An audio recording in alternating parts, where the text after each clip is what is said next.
早上9点多，台南成大医院附近车流量多，马路上广播声响引起了注意。大骂机车钻车缝的声音，让听到的驾驶忍不住小出声，但是广播持续进行着。什么事？你咧讲迄条，你条这么条变冷啊？哎，这么条个风扇啊？透过驾驶的视角，整条马路右边是机车道，机车是一辆接一辆的往前骑，而其他看到的有自小客车和大货车。po文者说，耳边传来了一阵广播声，原来是大车的学长广播机车骑士骑车不要乱钻。学长好样的！骑车骑到一半，然后突然就是听到很大的声音，就当然会吓到。有时候载小朋友的话是会吓到的。如果大车的话是尽量不要了，不然会吓一跳。然后阿嬷吹了，就刷去别间位啊。大马路上突如其来的广播声响，不少骑士说没有心理准备会吓到。这条马路的设计，机车停等区在最前方，如果想要停在这一边，红灯的时候恐怕得穿过汽车车阵。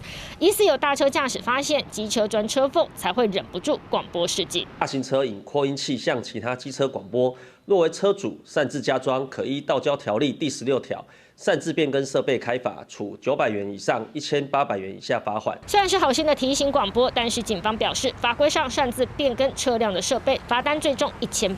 希望机车骑士不要乱钻车缝，恐怕得用其他方法。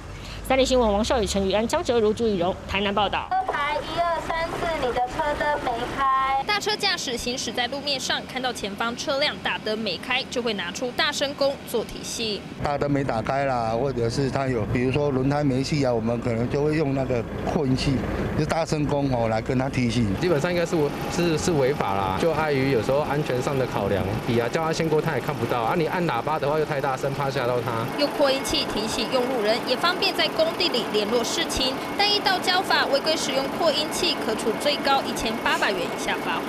没有改装什么就是说特殊的音效之类的，这是不行的，也不能用高音喇叭或者是一些像播也有一些特殊的其他的那种不同的声音。不过你知道吗？特斯拉也有内建扩音器。不好意思，前面的车借我播一下。透过手机看到有人靠近车辆就能扩音，但这其实如果遭到检举，就需要验车。